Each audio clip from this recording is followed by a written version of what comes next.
कभी सोचा है कि कोई भगवान अपने सबसे बड़े सबसे प्यारे भक्त को जंजीरों में क्यों बांधेगा? सुनने में अजीब लगता है ना? खैर, आज हम भगवान जगन्नाथ और हनुमान की एक ऐसी ही, कह सकते हैं, एक रहस्यमयी कहानी में उतरने वाले हैं और हम जानेंगे कि उन दिव्य बेड़ियों के पीछे का असली सच आखिर है क्या। और कहानी की शुरुआत होती है भगवान जगन्नाथ के इन चौंकाने वाले शब्दों से। जरा सोचिए, एक भगवान अपने सबसे प्यारे भक्त से ऐसा क्यों कहेंगे? ये कोई मामूली गुस्सा नहीं था। नहीं, इसके पीछे एक बहुत बहुत बड़ा कारण छिपा हुआ था और आज हम उसी रहस्य से पर्दा उठाने वाले हैं। तो ये सब हुआ कहाँ? ये कहानी हमें ले चलती है समुद्र के किनारे बसे एक बहुत ही पवित्र शहर पुरी में। यहाँ के जो भक्त थे ना, वो एक ऐसी मुसीबत से जूझ रहे थे, एक ऐसी मुसीबत जो सिर्फ उनके घरों और जिंदगियों को ही नहीं बल्कि उनकी आस्था तक को हिला रही थी। और ये मुसीबत क्या थी? ये मुसीबत थी समुद्र। सोचिए, समुद्र की विशाल विनाशकारी लहरें बार बार शहर में घुस आती थी और अपने रास्ते में आने वाली हर चीज को तबाह कर देती थी। लोगों के लिए जीना मतलब बहुत मुश्किल हो गया था। हर पल बस एक ही डर, बाढ़ का डर। लोगों की जो बेबसी थी वो इस एक लाइन में साफ झलकती है। उन्हें सच में लगने लगा था कि समुद्र की ताकत के आगे वो कुछ भी नहीं है, बिल्कुल बेबस हैं और शायद अब इस शहर को छोड़कर जाने के अलावा उनके पास कोई और रास्ता ही नहीं बचा था। लेकिन जब सारे रास्ते बंद हो जाते हैं तब एक रास्ता हमेशा खुला रहता है, आस्था का। तो लोगों ने अपनी आखिरी उम्मीद की तरफ देखा। उन्होंने फैसला किया कि वो कहीं नहीं जाएंगे बल्कि अपने रक्षक, अपने महाप्रभु जगन्नाथ के पास जाएंगे। उन्हें पूरा भरोसा था कि अगर कोई उन्हें इस मुसीबत से निकाल सकता है तो वो सिर्फ और सिर्फ वही हैं। और पता है क्या? भक्तों की ये पुकार बेकार नहीं गई।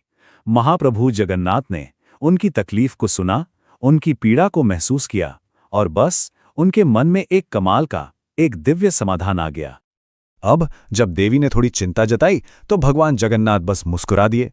उन्होंने कहा, चिंता मत करो, मैं अपने परम भक्त को बुलाने वाला हूं। एक ऐसा भक्त जो इस समस्या को तो चुटकियों में सुलझा देगा। अरे, ये वही भक्त हैं जिन्होंने बचपन में खेल खेल में सूरज को ही निगल लिया था। और वो परम भक्त और कौन हो सकते थे सिवाय महाबली हनुमान के।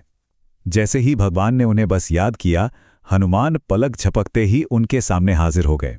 मतलब संकट की घड़ी में सबसे ताकतवर रक्षक अब आ चुका था। भगवान ने हनुमान को एक बहुत ही सीधा सा लेकिन बहुत जरूरी काम दिया। उन्होंने कहा, पुरी के तट पर जाओ, वहां पहरा दो और बस ये पक्का करो कि समुद्र की एक लहर भी शहर के अंदर ना आ पाए। और हनुमान जी, उन्होंने बिना एक भी सवाल पूछे सिर झुकाकर आज्ञा मान ली। अब यहां से कहानी में एक बहुत ही दिलचस्प मोड़ आता है, क्योंकि हनुमान की जो सबसे बड़ी ताकत थी ना, यानी उनकी भक्ति, वही एक नई, एक अनचाही मुसीबत की वजह बन जाती है। तो हनुमान जी अपने काम पर लग गए और क्या कहने, उनके वहां खड़े होने भर से ही समुद्र डर गया, लहरें अपने आप पीछे हट गईं और पूरी शहर एकदम सुरक्षित हो गया। मतलब प्लान तो एकदम परफेक्ट काम कर रहा था। लेकिन तभी कुछ ऐसा हुआ। हनुमान के कानों में अपने प्रभु के लिए गाया जा रहा एक बहुत ही मधुर, एक दिव्य कीर्तन पड़ा। अब हनुमान जी की भक्ति तो सब जानते हैं, वो इतनी गहरी थी कि संगीत की वो धुन उन्हें अपनी तरफ खींचने लगी। वो खुद को रोक ही नहीं पाए।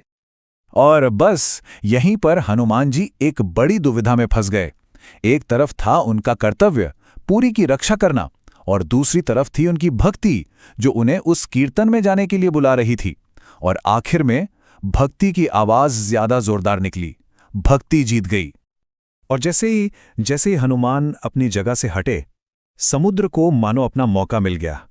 वो विनाशकारी लहरें एक बार फिर से शहर की तरफ दौड़ पड़ी और बेचारे भक्त फिर से उसी खतरे में पड़ गए। प्रॉब्लम जस की तस वापस आ गई थी। तो अब कहानी अपने क्लाइमैक्स पर पहुंचती है, एक ऐसे मोड़ पर जहां भगवान जगन्नाथ एक ऐसा कदम उठाते हैं जो पहली बार में देखने सुनने में काफी कठोर लगता है। भगवान जगन्नाथ सीधे हनुमान जी के सामने आए और उनसे पूछा, हनुमान, अपना पहरा छोड़कर कहाँ चले गए थे? और हनुमान जी ने पूरी सच्चाई से, बिना कुछ छिपाए, मान लिया कि वो अपने प्रभु का कीर्तन सुनने चले गए थे। बोले, मुझसे रहा ही नहीं गया। और तब भगवान जगन्नाथ ने ये जोरदार घोषणा की। उन्होंने हनुमान को कर्तव्य की बेड़ियों में बांध दिया। क्यों? ताकि वो हमेशा हमेशा के लिए पुरी के लोगों की रक्षा के लिए वहीं मौजूद रहें और उनकी भक्ति उन्हें उनके कर्तव्य के पथ से भटका ना सके। लेकिन सवाल ये उठता है कि क्या ये एक सजा थी? क्या भगवान ने अपने भक्त को सजा दी? जवाब है बिल्कुल नहीं। इस बंधन के पीछे एक बहुत ही गहरा, एक आध्यात्मिक मतलब छिपा था।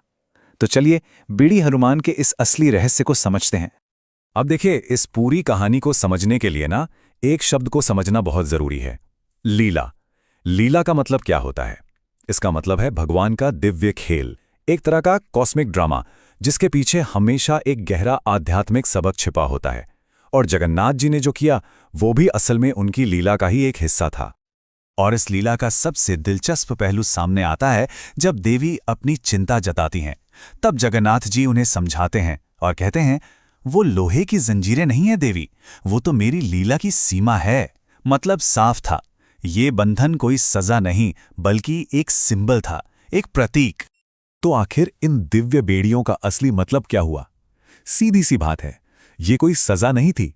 ये बेड़ियां तो पवित्र धाम पुरी के साथ हनुमान जी के एक कभी न टूटने वाले कनेक्शन का प्रतीक हैं।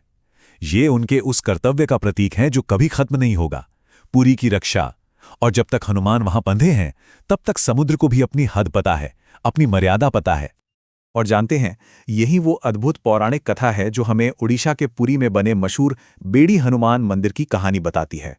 एक ऐसी जगह जो आज भी इस दिव्य लीला की गवाह बनकर खड़ी है। तो आखिर में ये कहानी हमें एक बहुत ही गहरे सवाल के साथ छोड़ जाती है। क्या हर बंधन का मतलब कैद ही होता है, या फिर कुछ बंधन जैसे प्यार का बंधन, कर्तव्य का बंधन, ये हमें कैद नहीं करते बल्कि किसी बड़े मकसद से जोड़ते हैं और शायद हमें हमारी असली पहचान देते हैं? सोचने वाली बात है।